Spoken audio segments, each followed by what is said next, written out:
Hello, everybody.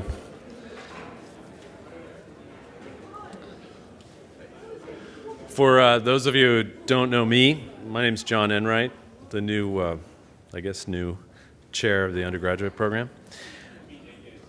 I guess. I am. Okay.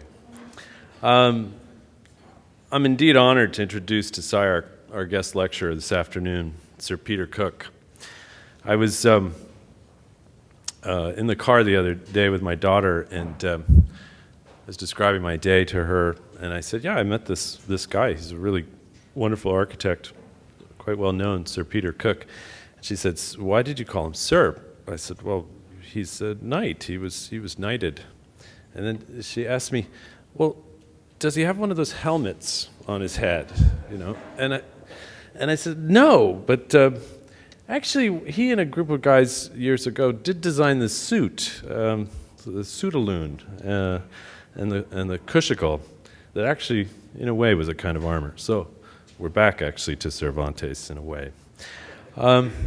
Okay, some quick facts. Sir Peter Cook was born in Southend-on-Sea and studied architecture at Bournemouth College of Art and the AA. He co-founded, of course, the highly influential Archigram Group in 1961 with David Green while working at James Cubitt and Partners. Known as the dynamo of the Archigram Group, he served as director of the ICA from 70 to 72 and ArtNet from 72 to 80. His most famous projects with Archigram include Plug-in Cities and Instant Cities. He's been a hugely influential writer and educator, teaching internationally but especially at the AA. Then as professor and chair of the Bartlett School of Architecture from 90 to 2005. As a member of Archigram, he was awarded the Royal Gold Medal of the Royal Institute of British Architects and was the joint winner of the Annie Spink Award for Education with David Green in 2002. He's founded a series of practices, including partnerships with Christine Hawley and Space Lab with Colin Fournier, which resulted in the infamous Kunsthaus Graz project. He's a commander of the Order of Arts and Letters of France and was made knight, as I mentioned, in the Queen's birthday honors of 2007. In 2005, he formed CRAB, or Cook Robotham Architecture Bureau, with David Robotham, and their work has spawned a series of provocative projects, such as the social housing project in Madrid, a series of semi-vegetated structures for East London titled Soak City, the Zurich Elephant House, and recently the first prize in a competition for a new architecture school in Australia, which I believe we may be seeing today or in a future lecture soon. So I'm pleased to have Sir Peter Cook here at SCI-Arc, in particular acting as our invited critic in the undergraduate thesis studios. It's been wonderful to have the chance to spend some time with him, and I can think of no one better to help us pursue the new, the abnormal, the provocative, and the rigorous through his input, criticism, poignant analogies, and wit. He's one of those rare individuals who continues to stay fresh, optimistic, and thought-provoking while acting as a force of resistance against the more dogmatic attitudes within architecture today. I'd like to read a short piece from Peter's House of the Seven Veils that I have always loved, and perhaps it'll resonate for those of you in the grips of thesis. To read it without the associated diagrams and notations perhaps does it injustice, but I'm going to give it a go. The House of the Seven Veils, the grand tradition, breaks down but slowly. The attachment of architecture equals what is seen to architecture equals what is constructed. Newer architecture, whilst accepting fragmentation and mobility, must explode further the cultural, symbolic, and physical link so that atmospheric architecture, architecture of the seven veils, has the ability to create a presence, visual or commodious. We know not where? Here.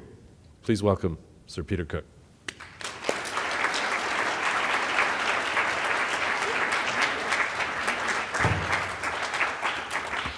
That was a good one. That was a very nice intro, and I don't know whether I can live up to it. Actually, what you're going to get is sort of officially the first of 3 lunchtime lectures, which I will not beat about the bush. I'm doing the same lunchtime lectures at the AA, about 10 days ahead of you each time. But then I've tweaked it a bit. And then I did the monster tweak, which is I'm throwing in a completely other piece of information, which I call reporting back to SCI-Arc, which might pick up on a particular, as has been hinted at, a particular thing that I want to talk about that's recent. And you'll sort of see why, I think, because it resonates even to the other activities I'm doing over these 3 days, which is talking to students and, pissing them off probably. I don't know. Anyway, but the AA lectures, this is now the 3rd or 4th year I've been doing these lunchtime lectures, and Brett Steele leaves it to me to come up with a title, and I come up with the title about a month or 3 weeks before I start doing them, and I never know quite what the one after the next one's going to be about. I sort of do one and then think, the next one's got to be this, and then think the next one might be about that. So who knows what you're going to get by the end of the next 2 visits. But I felt that it was time to return to a territory. I'm now I should be wearing an academic hat or gown or something. I have a gown. I have one somewhere, but I'm not wearing it this morning. But I should do, because it's a sort of academic lecture. It is discussing the absence of the art of composition. And I think, in particular respect to what goes on at the 3 schools I know best, which is the Bartlett, yourselves, and the AA. In all 3 places, I'm not sure whether anybody talks about composition ever for the last 10 or 15 years, because you don't compose. You do a thing and then hope to fill it up. I don't mean you all do that, but I think it's composition is. In fact, we're having some conversations with Chumi recently, and he uses composition almost as a dirty word. But if you don't take it exactly in the interpretation that was given in the 50s, I remember buying a terrible book by a man called Howard Robertson called Architectural Composition. The trouble was he was a bad architect. and from then on, you couldn't really take the book very seriously. But the notion of consciously putting things together, I think it's still, to be very English about it, still terribly reasonable. Terribly reasonable to consider what you're going to buy in the supermarket. And it's equally reasonable to have some notion as to what you might do with it when you get it back and out of the fridge. Or do you just stick it in the fridge and forget that it was there? So that's the basis. And I hope in so doing to also use the exercise of putting together a lecture where, in a sense, myself, I have a hunch, but no more than that. And then I have to consciously construct support for the hunch, and may, in fact, in the process, destroy the hunch. I may, in the last, and London will get 4 of them for various reasons. By the 4th, I probably will have actually completely unraveled my starting point, which will not be unuseful in its own funny way. So don't take everything that I say remotely as gospel. I'm not here to preach, I'm just here to prattle in the corner. And I think we have this one already downloaded. There'll be a bit of a hiccup, something to do with the weight of the digits on here means that it crashes if I put the 2 up. So you'll have to have a little sort of, you can talk amongst yourselves when the first piece stops, and I'm uploading the second piece. And so, very archly, I'm even using Roman lettering, this first thing is called, and I will be very English, The Lost Art of Architectural Composition. Part 1, the ingredients. We all the time get confronted by diagrams such as this. I'm not even reading the caption what it is, but it's some sort of demographic assessment of, actually, as it happens, fruit. But it could be population, it could be molecules of air, it could be radioactivity, it could be number of people with wooden legs, number of cow patches. It could be any could be. And sometimes you look at it, and of course inevitably students present you, or fellow professionals, people who want to impress you, present you with these diagrams. And you're meant to immediately say, well actually you're not. They don't want you to say, I don't like that green very much. What's that red thing there? Why is there a white gap? Is it no dogs, or many dogs, or no wood for the wooden legs? Or, in other words, it's a wonderful, sophisticated bullshit, which we have to take seriously. There are other ways of making coloured diagrams related to things on the ground, which are probably more old-fashioned, slightly more interesting because there aren't so many things to learn. And you say, even if you don't know what it is, it is a river, as you probably guessed, but it might be snakes, or it might be, I don't know, droppings from pigeons. But they're flowing, and some of the pigeons have got green droppings, and some of them have got red droppings. And it's interesting, one can start to get off on the fact that that's a big loop, that's a bit smooth, and then something bumping.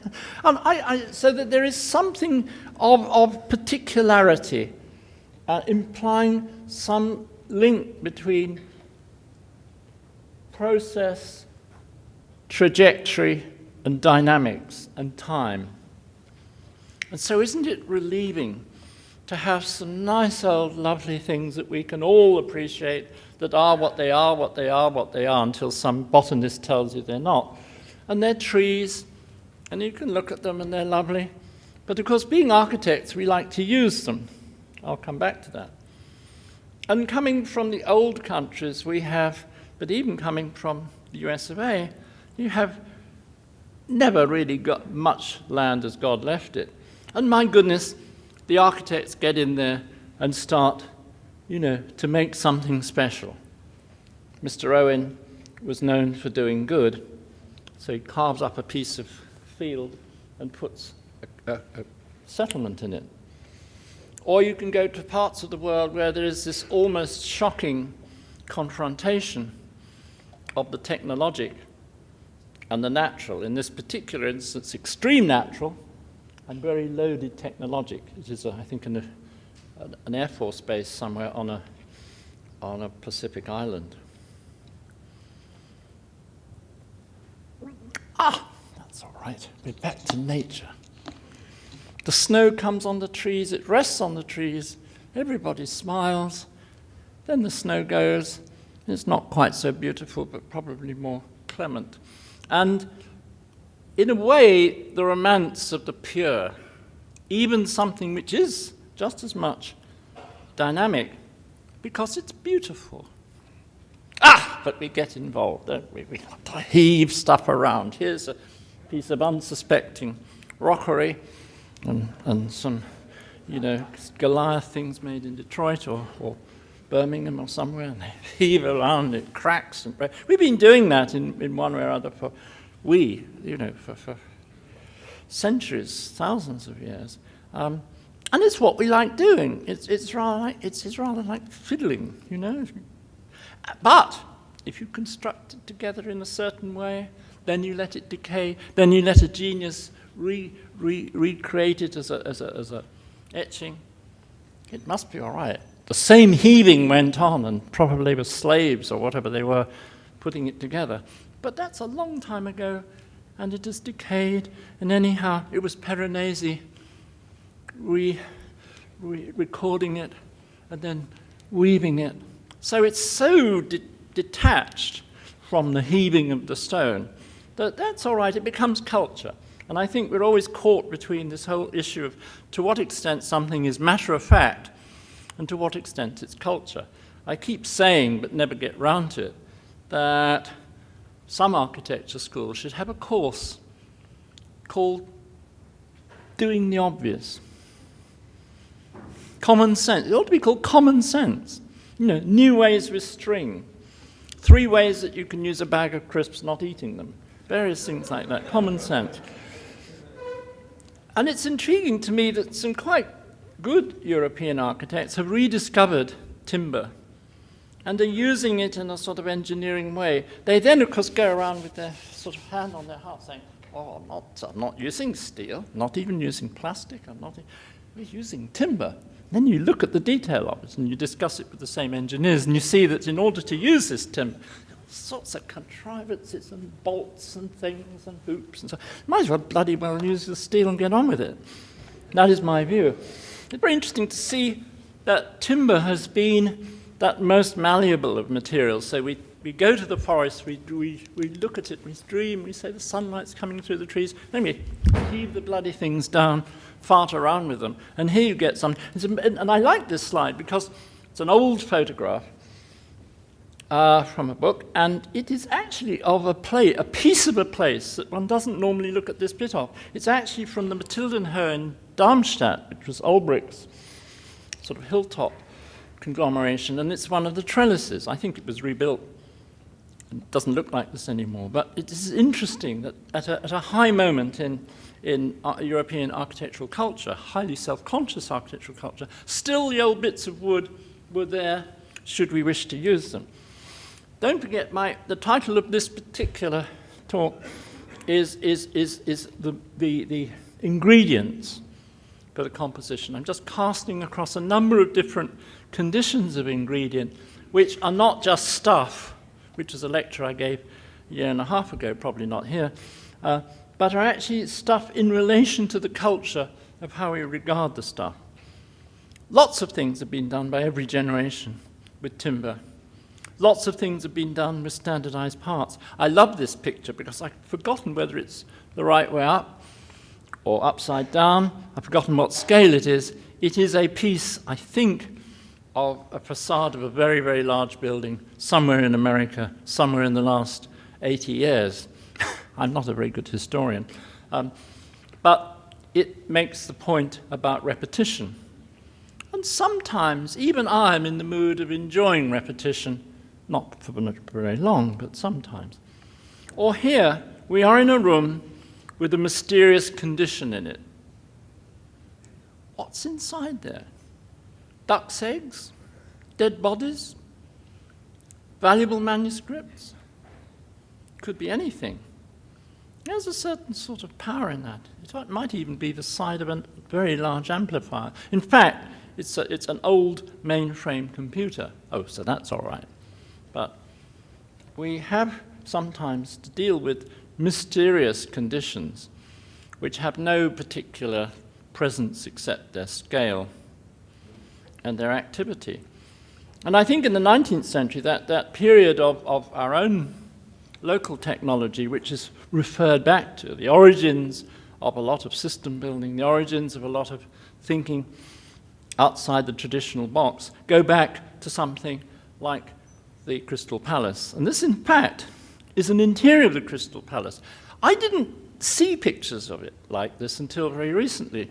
I always thought the Crystal Palace was a very pure thing, all to do with prefabrication, all to do with repetition, all to do with the amazing breakthrough of the 19th century in technology and so on, which of course it was, but they had a load of old sort of bourgeois crap inside it. This looks like a mall, anywhere from the GUM store in Moscow through London to, somewhere in Beverly Hills. There it was, vegetable producers of Scotland, and they've got all sorts of amazing, doesn't look like vegetable, looks like hats and coats, but it's vegetable, so it says.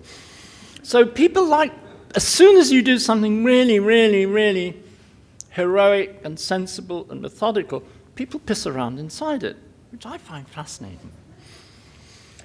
Backwind to my first year, before I went to the Architectural Association, it was very correctly said, I went to Bournemouth Art School. In fact, I was in a small architecture class, still based upon the virtually 19th century relic of the little that every art academy in Europe had a little architecture class, had a professor of architecture, one of which I became in Frankfurt in later years.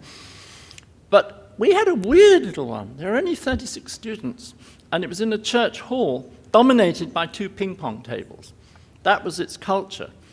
And the same man used to give us lectures about traditional brickwork, bonding, how to make a chimney, and Le Corbusier.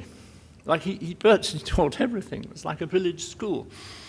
But he was the last person in England still teaching a sort of version of the École des Beaux-Arts course. We had to learn to draw all the 5 orders of architecture by using compasses, by using proportion. We had to do renderings, we had to do 300 sheets from history.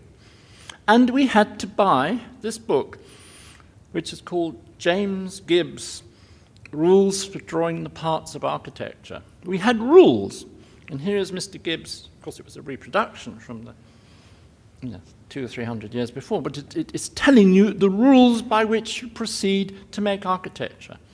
And I think, being something of a cynic, that there are a lot of people, probably some of you sitting there, who secretly they would never admit, except your closest friend, that you wish you had rules too. Maybe some of you do have rules. Maybe there are rules. Maybe there are procedures that you follow because you seem to get patted nicely on the head if you follow them and given a rough time if you don't. But this was more explicit. These are the rules, and this is how you do a window, the top of a window, the proportion of a window. Note the position of the circles, note the position of the centers of the circles, and we can proceed. And there are ways in which you make a corner, you articulate a corner, that you center something, that you relate the proportion of the arch to that of the base, etc., etc. We were already cynical. I'd been a kind of architecture freak since the age of 11, and I was already looking at Gunnar Asplund in my first year, and already thought this was a bit weird. Particularly if you were brought up in a city that had 40 medieval churches, you grow to disrespect them. But, in fact, it meant that in places like England, it was possible for an almost totally untalented local architect who'd never been to Rome, if they bought the book, followed the rules, they could do something that, people say, oh, that's a piece of architecture. So that was all right. And I think there's still, I think there are people who go around the world now who really want everybody to do a certain kind of procedure. And then everyone say, that's architecture, that's all right, we don't have to think anymore. And of course, my whole career really has been an attack upon that. But an attack upon it, having in a sense gone through it, having seen it at close quarters, having to take pieces of lead, wrap them round columns, take the pieces of lead back to the drawing board, trace it, and then try and say something about its proportion. A lot of bullshit there, but you did it because you were told to do it. And then only latterly could one, in a fun way, in a relaxed way, say, sometimes it's all right. But only when it's all right, it's all right. It's not all right because it does it. And you, in US of A, have had your rules for the making of cities. The making of most cities. It's an old drawing of Chicago. Fascinating to see how it followed the rules with degrees of sub-interpretation. Even New York has its rules. But then what do you do when there is a special object? This is a particularly, if you like, angled slide that only really shows the Empire State Building as the interesting thing in the block. And we know, of course, there are many others. But what do you do with the rules when the idiosyncratic is seen perhaps as a foil to those rules? Life becomes a bit interesting. You had Bernard here the other night, I believe, and we were talking after he gave the same chat in Bartlett the other night, and then afterwards we were talking about when I first met him. When I first met Bernard, he was working for the guys that did this plan, who were Candelis, Josik, and Woods, and it's a plan for the Free University of Berlin. And it is also, of course, regulated, highly regulated. There are, if you know it, certain deviations. There are things such as those paths which appear to be equivalent, sometimes undulate. That's a bit naughty. And it is a kind of megastructure in intellectual terms, but there are deviations. There are many things that are accessed on the corner, or the side, or from underneath, or behind something. So it starts off as looking to be very ordered. The ingredients of order are there, but as soon as you start mixing them, there are wonderful deviations. I'm not saying that the result is that exciting, but it's, I think, a very interesting interpretation of, or deliberate misinterpretation of rules. And I can sort of understand why Bernard went and worked there. And then there have been whole generations of architects, well, certainly when I was at the AA, the people just a bit before me had been incredibly turned on by a book called Growth and Form by Darcy Thompson. And so a lot of the stuff that you now do using computers was actually talked about and wished for by people not able to have computers, looking at how nature had in fact invented these amazing structures and surfaces and repeats and textures and skins. Of course it gets embarrassing sometimes when you try to imitate it. Lots of things get embarrassing when you try to imitate them, unless you detach them sort of 2 degrees. I mean, I love hedges, and I live amongst pitched roofs. And this is in in Norfolk, which I also like. But just because I like hedges, I'm used to pitched roofs, and like Norfolk, doesn't make this particularly interesting. Makes it slightly embarrassing, actually. But it's sort of coy. I mean, the English, you have to watch the English because they love sweetie things. It's our great failing, the love of the picturesque. And I can't hate it as much as I want to hate it because it's sort of sweet. Terrible danger. But, of course, one loves collecting ingredients that you don't expect. You know, wonderful to be in Mexico City. There we are. We humped down to the artist of Frida's house. There we are. Cameras out. Variety of cameras. There's this girl. Seen in the book. Here it is. It's pink. The next one's blue.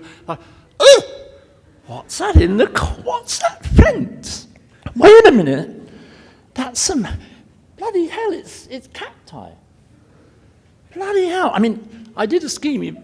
Those of you who know it may know it, called Way Out West Berlin, which I used the cactus as a point of departure. And I said at the time, you know, God was on holiday when he invented the cactus, and you would have failed it in first year. But here are, of course, rather ordered cacti used as a railing. Wonderful. Best thing there yet. Nice Corbusian red house. Yes, nice blue house. A Gorman wasn't bad. But the fence, that's something. That goes in my big extra back pocket. Wow. Wow, anybody, who thought of that? Fucking brilliant. Or, of course, we have other ingredients which we can't quite control, but which are there. I sort of, one half of me, I was slagging off diagrams at the beginning. These sort of how to do it diagrams, I sort of quite like, because I have a very simple, you know, I'm not going to read vast tomes on anything. I want someone to tell me what it's about, and then if I'm really interested, I'll read more. So this tells you the material that all of us use extensively still, which is steel, and it's some stuff that's very difficult to saw, a bit easier to drill into, weighs more than timber, etc. But that's how it's made. I thought, well, that's interesting. Yeah.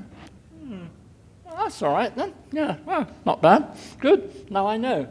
And move on. I think, again, if we had the course called Common Sense, there would be a little bit of a sub-lecture, maybe 5 minutes worth of sort of, you know, things that what you don't know how they're made.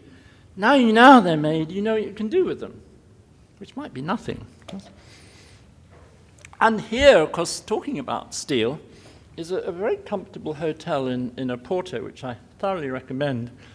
But in order to enter, you go in through this sculptural object. It's not an unbuilt building. It was done by an artist, and it's steel. It's steel RSJs, colored and erected as a kind of wonderful, there's a rather good Japanese restaurant next by, nearby, by the way, for those who are interested. And you go under this steel. Ah! But then a friend says, it is not all steel. You touch this one. That's strange. It's a plastic. Some of it, but it's not all plastic. Gotcha. Most of it's steel, but some of it's plastic. And anyhow, it's coloured. And anyhow, it doesn't do anything. And anyhow, it's in front of a building that does do something. So, one's sort of, all these moralities sort of drop away. Is it correct? Is it incorrect? Does it matter if an artist uses the same object of different materials and then paints them? And does it mean that when he paints it red, it's steel, and when it's brown, it's plastic? No. Gotcha. No, it's not as simple. And I rather like things like that. It's in a funny way like the cactus. That it's not what you expect in this way times 5. It's not what you expect, what you expect, what you expect, what you expect. And I think if we're interested in materials and we're interested in ingredients and we're interested in vocabulary, which is where I come from, then stuff like this, it's good because it suddenly forces you to stop in your tracks and reassess whether it matters and where it matters, perhaps. I am of a generation that enjoyed machines. I used to say that most English architects either wanted to be painters or wanted to mend cars. And if they were mending cars in a painterly way, they became the Rogers office. And if they just wanted to mend cars, they became the Foster's office. And if they wanted to be painters, they became various other people that we know. One of the funny things that seems to have prevailed since those days is the inflatable. It's still around. It's quite fascinating. The last exhibition of inflatables I went to was just like it would have been, it's about 8 years ago, would have been just as it would have been in the 60s, except the joints were better and they didn't leak as much. But it's one of those sort of, we want to do something with something that isn't there. It's the opposite of the RSJ conversation. And there they are, still going strong. There is, therefore, the world of the components that are not there, and the world of the components that are very much there, and even resonate when you take them away. So that in a sense, I think one of the attractions to many London intellectuals when it was decided that a power station become the Tate Modern was that there was still the humming of a bit of the power station. You can hear by the wall that it had been this repository of power. The love-hate relationship with Battersea Power Station is again that there were these behemoth objects there creating energy. There's a sort of total macho condition. And it looks even more so if you have a hairy old black and white photograph.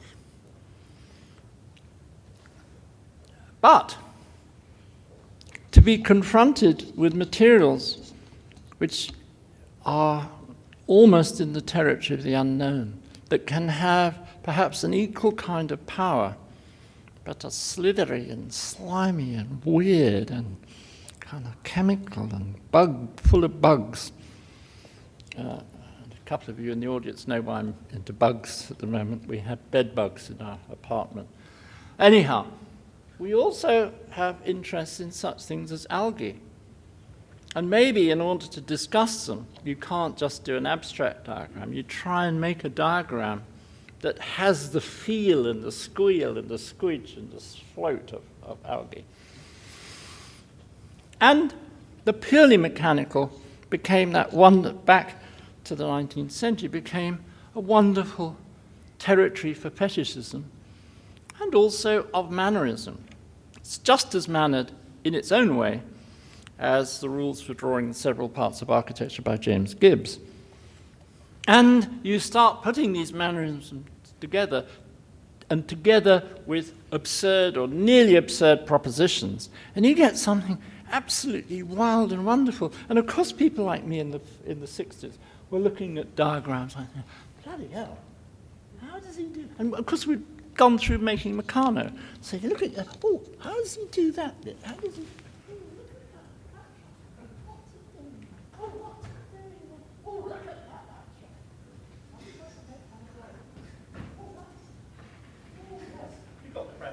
You know all about that stuff. And the most extraordinary building that I've seen last year, I think, was this back in Mexico City again, which is Alberto Calach's library of Mexico City. And we were dragging him over to London in 2 weeks' time to lecture about it. I don't think anybody in London knows about him, so we may have a very small audience. But his building, hope we don't, but his building is extraordinary. In a sense, it has that quality of the Victorian fetishist mechanics. In a way, it's like an IKEA warehouse. In a way, it's like a Gothic cathedral. The light qualities are very cathedral-like. It is a stunning building. And I think a rather good library, because you can go into those hanging parts and just sit with a load of books, just you in a small space within an enormous space. I recommend it. But the fetishism can turn into a kind of coy fetishism. And of course, I'm sounding Puritan there. Where is the dividing line between me getting off on an interesting joint or on something hanging in space, and somebody fiddling about? Somebody has a piece of structure there. Instead of letting it just be structure, well, we'll use the steel if we put holes in it. That's good news. But since we're making a hole, we can do a thing to the hole. We can do a thing to the thing to the hole. We can do the bottom of the thing to the thing to the hole. Where do you stop? And I guess there is a certain point at which I do become a North European Puritan, despite myself. Although I do like these sorts of places because I usually like the kind of conversation that's going on in them and the quality of the coffee. So you're torn. One of the best rooms I've been in the last 6 weeks was this room. It's in a Tokyo suburb, which is used by kids, and the name of the shop is The Village Voice. Any resemblance to the New York origin stops there. I have about 10 of these pictures of it. I could bore you rigid with more and more photos of this shop. It has got every ridiculous thing you have ever seen in the shop, cheap by jar. And my wife, who hasn't as much taste for these things as I, but my son has as well, we bored her by keeping her in the shop for an hour and taking more and more photographs. And we had some friends with us, and they enjoyed it. So we were all a club of Ingleses who enjoy poking fun at the Japanese via shops like this. It is the best place in Tokyo. Forget the architecture. This shop has got layers and layers and layers and layers of crap. And occasionally something very, very clever. And then layers and layers and layers and layers and more. Oh, what's that down there? And then, oh, that's rather good. That's very clever. That's very interesting. And even the odd book. You see, again, never be surprised. You go wanting to discover one quality, and then you discover others. And it's to do with vocabulary. I think you could, or you're a very clever man, and you do very beautiful things, like Mr. Roche, who's a bit of an arsehole as a personality, but he's a brilliant designer, I think one of the best. And I don't know whether he would enjoy that or not. But the other thing is the love-hate relationship that we have with another layer of ingredients which we only know about, we very rarely see. Certainly, probably in this city too, but certainly in the old cities, there is a three-dimensional city somewhere under New York and London and Paris and so on. Layers of these strange things which are very necessary to our survival. But some boring person makes another chart or map of them. until we get stuck in one. But I'm fascinated by hidden things. And in a recent exhibit that I did in Portugal, I played with the idea of hiding and then revealing the objects that you wanted to exhibit. Or there is the absence of the something, the not quite, abandoned territory. In that same funny Japanese shop, they were selling these books by this guy who photographs destroyed power stations and destroyed schools. They're very I've forgotten his name, but in impeccable high-clarity photographs. So there's this fascination with the idea of decay. Harder, and in a way more interesting, to discuss conditions that are still just about functioning. And of course in Northern Europe, as well as in Los Angeles, for goodness sake, we have lots of those. A wonderful challenge, not only to the kind of intellectual side of our brain, but also to the what the hell are we going to do about it side of our brain. They're not, there are still the odd boats there. There's a helicopter, something's going on there, but not very much. Fascinating. I'm fascinated by that as an ingredient. Or you have the highly considered, massaged ingredient, which we all go, again, with our cameras. We listen to the description. We try and understand the symbolism. We try and see what's special about that piece of rock, and we go away. Actually, I think I'm less interested in that. I'm interested in things that might happen and do happen, and you see clearly there's now a whole lot more of that concrete many years later, and probably even God knows what else there.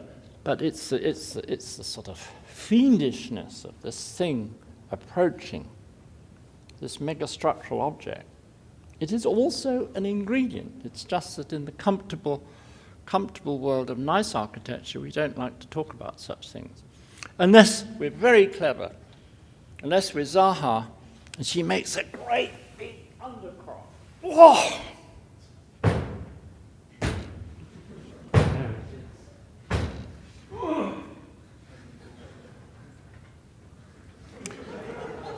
And you photographed the nice windows. Not so many people photograph this side of it, which I find, in a sense, more intriguing, because she, or whoever it was who did it in her office, was bold enough to sort of say, that bit's concrete, and then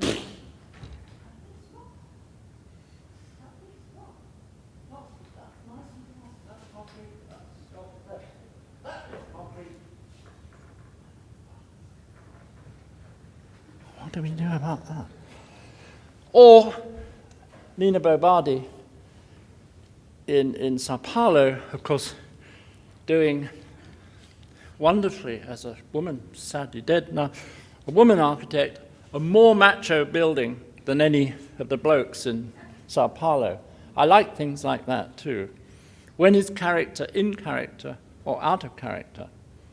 When is a condition or a combination of material and ingredient and mannerism combined that you take a look at it and you can't forget it? Though it can be removed. It's fascinating. Quite funny, this is taken in Hanover about a year ago, and I was about to give a lecture later in the day, and I thought it was great, this side of this building. You could see all the hopes of the 1960s, and the hopes for a substantial architecture, and for whatever economic reason, being pulled down with great difficulty. The funny thing is, though, just off the picture, the same building is still. I went and bought 3 pairs of socks in the same building that was being pulled down, and that was funny. There was only a sort of thinnish partition between the bit that's coming down. Me, my pair of socks. I like things like that because it ought to be that it is being destroyed. All is gone. Or we buy pairs of socks in Germany, very well air-conditioned, heated,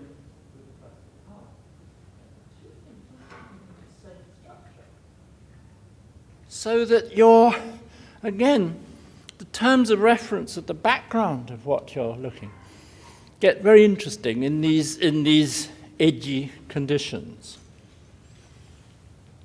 Fortunately or unfortunately, I think probably fortunately, I took this photograph before the building was finished, and Mr. Safdie in Singapore is obviously enjoying himself at great expense and loss of life.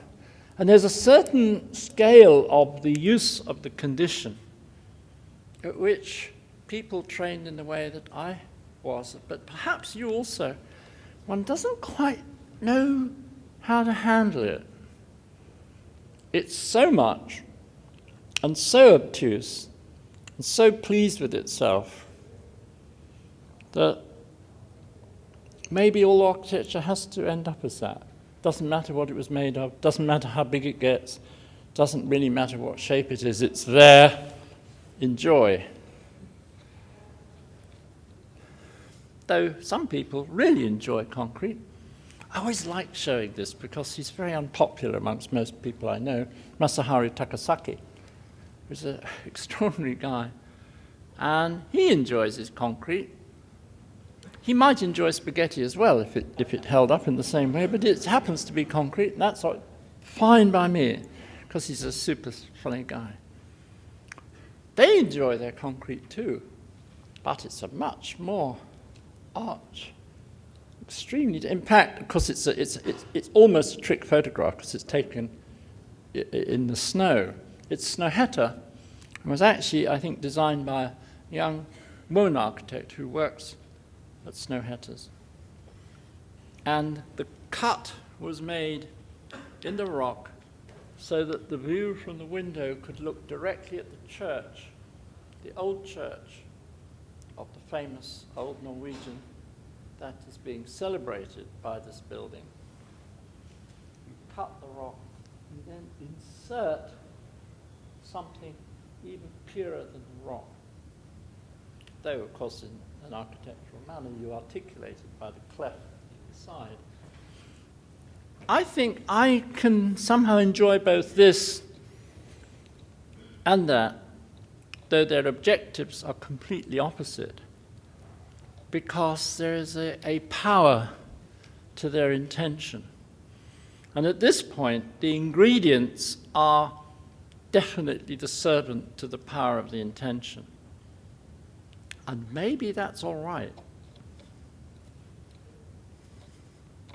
Pull it up. Why not? You don't normally see concrete pulling itself up and you can sit on it. But why not? You don't normally see, this is a Ponzi hotel in the middle of Taiwan somewhere by an Australian architect, the name of whom I've forgotten. But it is very 20th century. It is very expensive. It is very controlled. The materiality is used extremely elegantly, almost as a kind of, what can I call it, as a kind of veneer upon the idea of capturing light and letting it drop on water. And one half of you said, ooh, it's a bit, and then you say, actually, it's really good. You know, forget that it's poncy and expensive and in a funny place. It's actually, very few people can pull that off. We do now have very, very strange ingredients to play with. This is somebody's roof in Berlin, which is only about 3 millimeters deep. It is a specially chosen growing material that you can make your roof green without it being heavy. You can walk on it. You can stand the Berlin winter. It's lovely. It's bordering on the artificial, but it's not artificial. When you make a building that looks as if it might be high-tech, and as I've said in this room before, in fact, it's crap-tech. What is interesting in the context of what I'm talking about is its materiality and to some extent its process. The intentions actually lie elsewhere. I don't think it's the most exciting building in the world, But Dorte Mandrup's building in Copenhagen is interesting in that for many years, many of us have been talking about the presence of translucency. And then the trick is to combine the translucency with moments of transparency. And in a sense, it is still also a traditional building. That the Zaha office can produce something that is more exotic is another conversation. But I find both of these buildings equally interesting for different reasons. And it's fascinating that an architect as clever as Jesse Reiser and his wife can, when they're trapped, as it were, they were a near miss on this, which is the Shenzhen airport project, which in the end Fuxas won. It's interesting that with all the talent and consideration and intelligence of Reiser and Yamamoto and the techniques that they use to mold this thing, there is a certain moment at which the diagram of the airport takes over. And in the end, it is a normal and sensible, common sense diagram by which you get the planes to the building and the people down the building and out into Shenzhen. Then it gets boring. And I find that telling as well, that perhaps one can only discuss ingredients a little bit around and about and a little bit around and about to a certain point. At a certain moment, the dynamic, the intention, the purpose, the cultural context, the cultural interpretation, whatever it might be, takes over. So this bit of chit-chat is in many ways very preliminary. And as soon as one becomes self-conscious about the putting together, is it the moment of truth or is it the slippery slope? Don't we love staying in the abstract? None of the traps or paranoias of organization and choice of form in relation to organization, and then, God help us, choice of material and choice of method of combination of material. No, it's lovely. Could be anything. It's stuffy stuff. Liney lines. Or, like Greg, you can enjoy the stuffy stuff, but it doesn't have to make a building.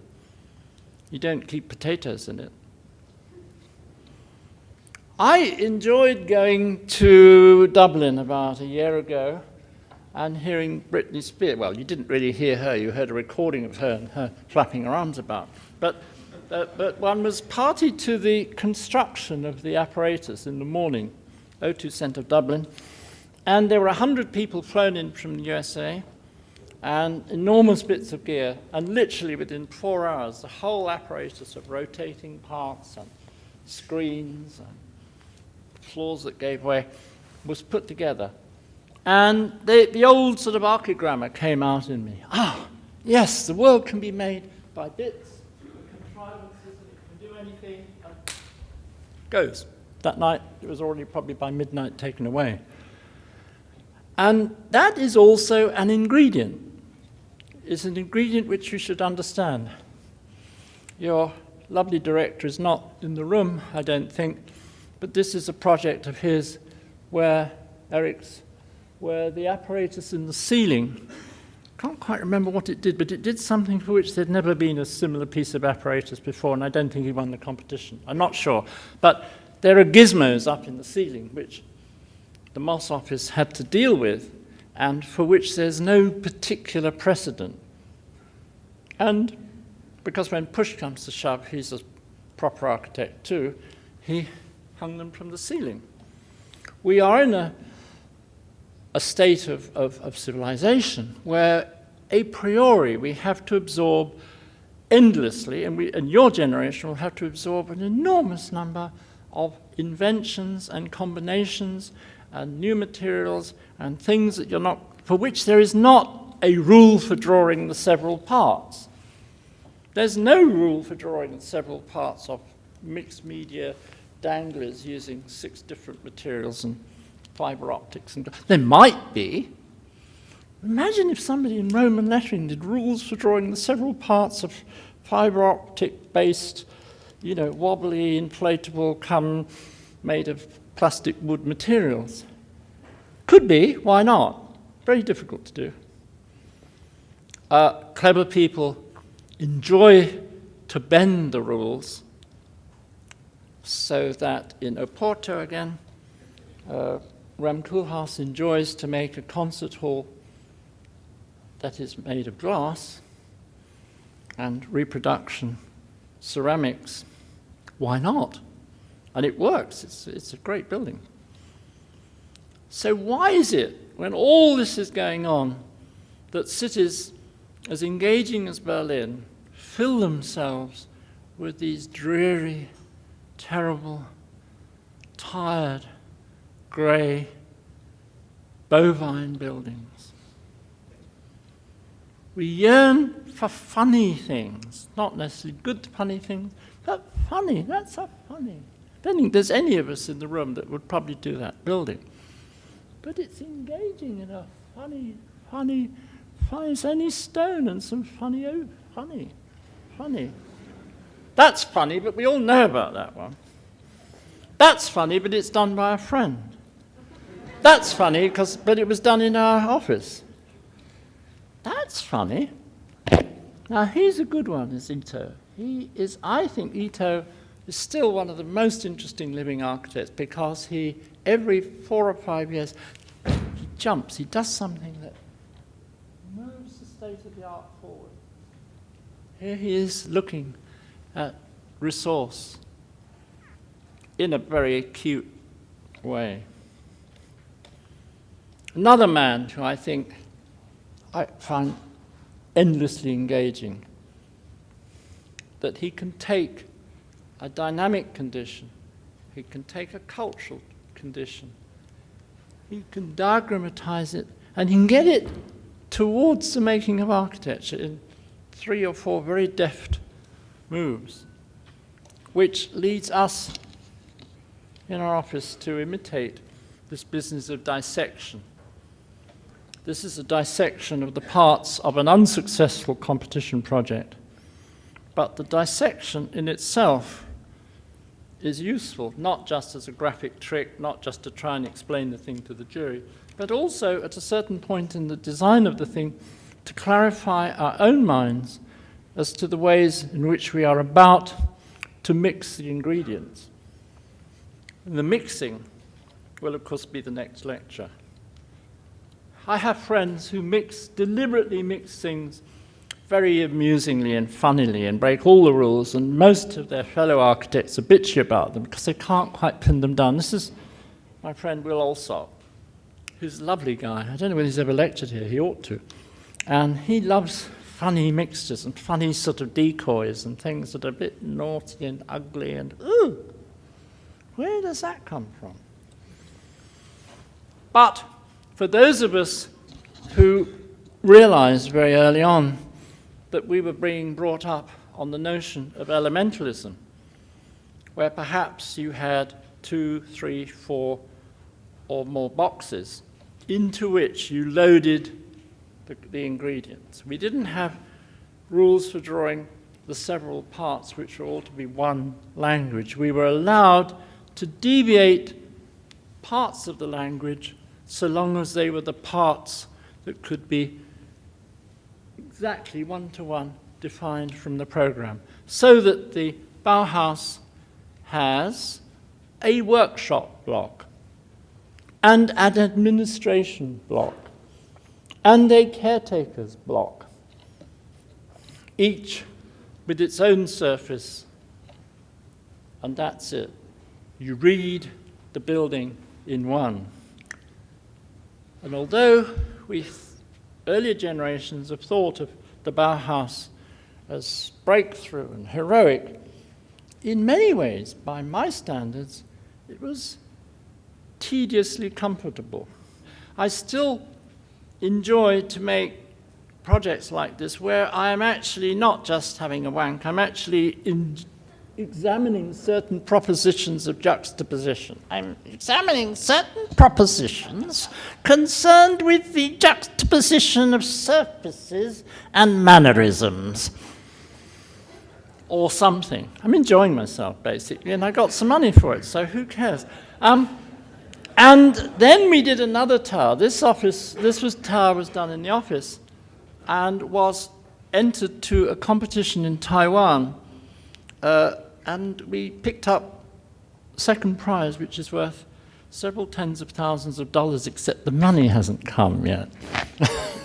But if it ever comes, it'll pay the rent for and some salaries for about 3 months. Anyway, that wasn't, of course, the purpose of the exercise. No.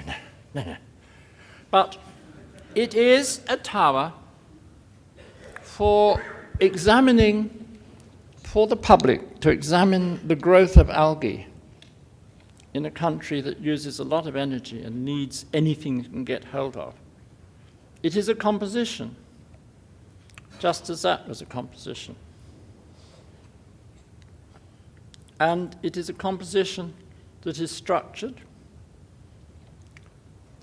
and it is a composition where the basic proposition is quite simple. You have an armature, and you hang things off the armature. It's very traditional. It is made of a series of pre-selected operational components, i.e. elements, my God, which have different functions, different categories, and they're strung on the armature. We worked with Bureau Happold's. We had 3 afternoon sessions with a senior engineer of Happold's who we work with often. Now, people might say, it's a bloody ideas competition. It's just a wacky thing. Why did you work, like a proper engineering, go proper? Because that's how we work. Because it isn't just, it's rather as the watercolor drawing is an examination of certain propositions. This is an examination of other propositions. And if it didn't have a proper structure, one would say, oh, it wouldn't have its own internal authenticity for ourselves. That's sounding very pompous, but it's really true. And that the thing would not have developed in the way that it did without a proper structure, and with a manipulate, how far can you turn it, how far can you hang it, how far can you bend it, what is the real weight? So it could actually be built. Nobody's ever going to build it, but it's rather interesting in that it could be built. And then it becomes a sort of romantic object as you go upwards and into it. And of course, as I said before, the mannerism of the diagram with which you make your statement about what it's doing isn't just a charted thing. It has a sort of spirit, the spirit of the tower itself.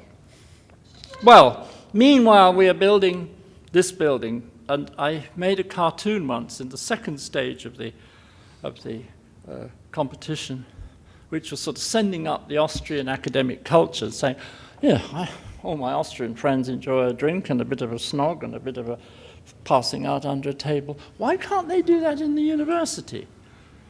And we didn't get slung out. We actually made it and won the competition. I'm sure entirely due to this cartoon. I'm sure it's not true. And the building is now, the foundations are being made, and we've been squeezed by several million euros, but we're still on the case. It's all right. It's going to be like it's like. And it may even turn into this romantic version of itself. And it still carries through the message of the cartoon, which is that there are all these strange interstitial spaces where you can do nice things and naughty things and extra things and private things and limited number of people things, in addition to rooms in which you do sit listening to somebody pontificate like me. Now we move on to another proposition.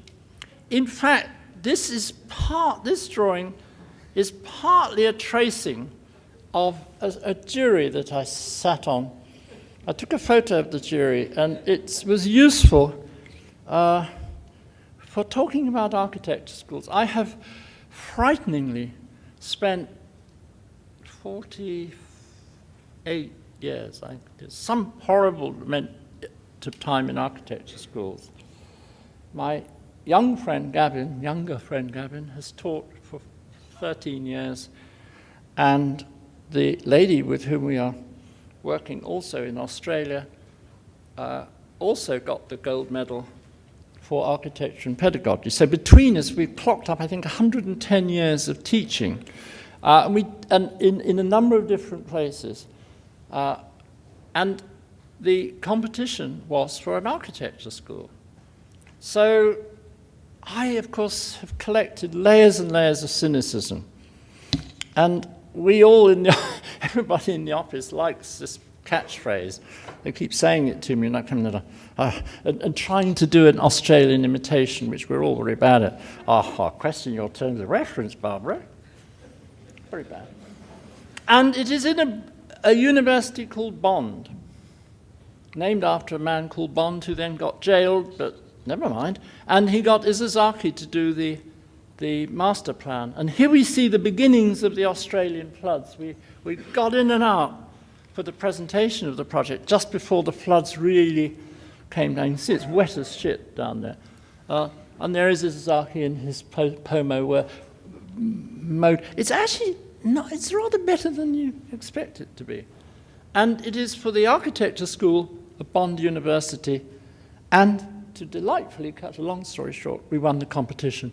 And Gavin and another colleague are down there today, literally today, negotiating the fine tune of the contract. It is in a campus, as I say, that was initiated by Izuzaki's master plan. It's the core of some of his buildings. Our site is this, which is up on a slight knoll, up on a hill. And there's a path running down here. This is a little bit closer to the building, and you can see that it has a series of folds in the roof. It is in a subtropical climate. It is in the Gold Coast. Our approach, perhaps, was traditional. We draw things, we scribble, but we do know a lot of history of architecture schools. And all the time, even in the earliest scribble, we're saying, and we only actually had 2 3/4 weeks to work on it. We said, oh, you remember that? You know when they give crits at UCLA there, you can look at it from that thing just up on the top. And you know the pit at the Barclay, it's rather good, it's a crap building, but the fact that people are making things, and then people coming in the door can see them making construction. You know the roof at the GSD, and Gab was at the GSD, you know, it gets near to your head, and we keep quoting places we've been to. You know that funny toilet they've got down in the Moscow school? Now, but it stinks like hell. There's a nice thing before. It becomes anecdotal, and I remember. So you also are in the process of putting together the ingredients, your contrivances. The ground is scoop, and the workshops is the scoop. The ground has depth, after all, we're in Queensland. The studios have floors, and behind them is a street. Behind the street are smaller rooms, places where you do need to escape for one reason or another. Then there are the key element, the scoops. The scoops catch the light and hold the building up and articulate the space and mark the street. Every scoop is slightly different. Actually, every studio is slightly different, but not as slightly different as the scoop is slightly different. The deck again, upper deck. We have a balcony condition just like here. And then the skin around the building, which is perforated in a certain way, because we have a lot of climatic conditions to deal with. And the roofs are lifted, again, mostly for climatic and light reasons. Hey, Glenda, they can't be following the drawing. One wants to have a building, you do have all this architectural stuff, but they can paint it. Bugger it, why not? Yeah, of course they can paint it, and somebody else has to come along a year later and say, it's a terrible colour, let's unpaint it. Why not? You wrap and you maneuver around this very simple, really tripartite system: the studios, the street, the solids, and then the spin, of which the scoops are the key articulator. The scoops come quite architecturally. From the upper levels, the light has and you have to be very careful with the light. You mustn't let actual direct sunlight in, it just bakes everything up. But you want to catch as much of the light as you can, but not let it do the baking. There's still a lot to be done. Yeah, we've all been in these situations. We all know these situations. Some poncy guy sort of, hey, you have to accept this as point of departure. Or its American equivalent. This guy up in the gallery says, fuck that. Yes, it's very important in architecture school to catch them. Sometimes they're like flies. Hey, Jill. Nice to see you. Terribly nice to see you, Jill. Occasionally, when the fuck did we last see you? The speaker's colleague is dashing off. He doesn't want to get involved in that sort of discussion. The building is approached down the path, and this is after the stuff is down below here, and you enter. And this is the south side of the building, which of course is the hot side, south of the equator, with certain deliberate openings and a lot of venting. And the shadowing of, in a sense, a heroic end of the building, if you like. Looking at it from the other side, from the open space, there will be another new building here, and eventually another one there. But this is a possessed, quite large piece of open space, and the studios are looking towards this direction. The strip of the solid parts, there are two strips. They're pulled out slightly irregularly. And the section is very much to do with folding, catching, blowing. And maybe some of the studio spaces are not so dissimilar from the building we're in right now. I'm sure SCI-Arc, this building is there somewhere in the bloodstream under discussion. And the pit, which again, it doesn't look like the Bartlett pit, but it's much nicer, but the instance there, the workshops are there, and pull the stuff out, and so the garden, sometimes you're watching people doing funny things. Well, you know, my last 20 years have been full of conversations like this. There's always some fart faces doing this thing, you can't quite lift it, and you're not quite sure it's going to make a noise or fly. What is it doing? What is it trying to do? But it seemed a good idea at the time. That's a wonderful... You always also, my cynicism comes forward again. This is Australia, where it's very open, everybody has a voice, and there's a couple of young faculty there actually talking about something much more interesting. And this guy comes out, it's ridiculous. I thought you might find this interesting. Hope that he goes away quickly. The cool characters are still doing his mail sign. But the architecture must be there. It's not just a formula. And the quality. And the business, and a lot of discussion we had is about the identification of the particular scoop. And scoops are used for crits and such things. The scoops are really a sort of developed version of your highway there, but with particular conditions as you go along. So it's a kind of medieval street as opposed to this, let's say, 20th century street. And you hope that they will be very bright kids down there. It's important, if you have the choice, to make a system that you can see what's going on, but you don't necessarily interfere. Although there's a certain charm in what you have here, which is you do, you do interfere with the critic bits going on. You simply got to bloody get past it. And catching the light is incredibly important. But if you do have these upper level decks, and it gets dark in the evening, life is life. And that's what a School of Architecture is about as well. Of course it is. We have been using Bureau Happel's for the study of the ecology of the building. The politics are such that we will probably have to use Arabs because they are much more heavily represented in Australia than Happel's, but I probably shouldn't be telling you that. Well, we've all been in these situations. And in Australian schools, I don't think they mind the odd bottle of amber liquid appearing in the process. The other two guys are glad they're not involved. But in the daytime, the same space is sweet and smiling, reflected light, the odd kangaroo hopping outside, probably not in the Gold Coast.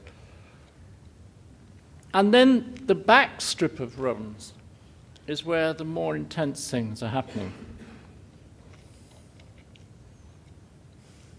We hope there will be a restaurant that may be one of the things. Again, rather like in Vienna, we were asked to lose 3 million Australian dollars, which wasn't as much as losing the 6 million European euros that we were asked to do last time. But this building is about a third of the size, so it's still.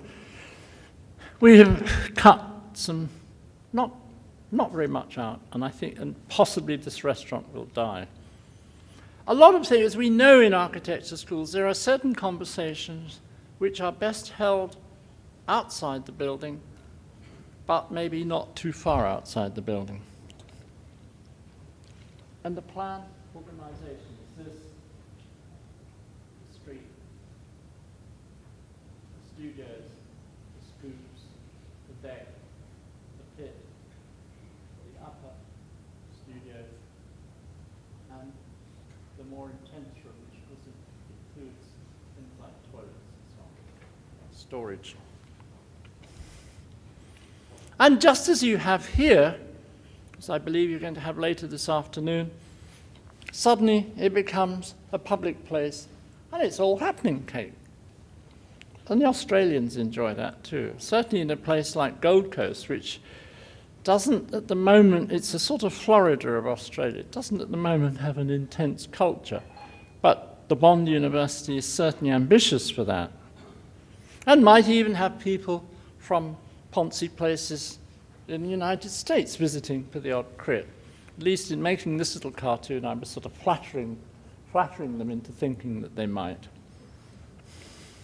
And maybe Zaha will come, and they'll all line up.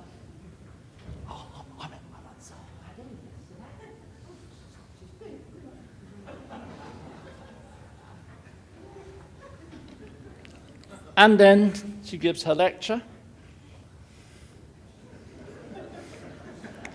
And one hopes that the architecture can deal with that and remind you that the light is important. And this is in the presentation I gave to the committee. It obviously didn't do too much harm. Was making a point. This is a standard conversation as a tutor. It's also a conversation as a group of people who spent less than 3 weeks designing the bloody thing. Hey guys, it will need a bit of tweaking. But we hope that we successfully hang on to what we think the building is about, which is largely not only programmatic and anecdotal, it's atmospheric. Come on. And that's the studio. I think there's a young lady sitting somewhere in the audience who, if she looks hard, can find herself just peering behind a screen. And my colleague Gavin Rowbottom looking Gavinish Rather long. Sorry about that. Thank you.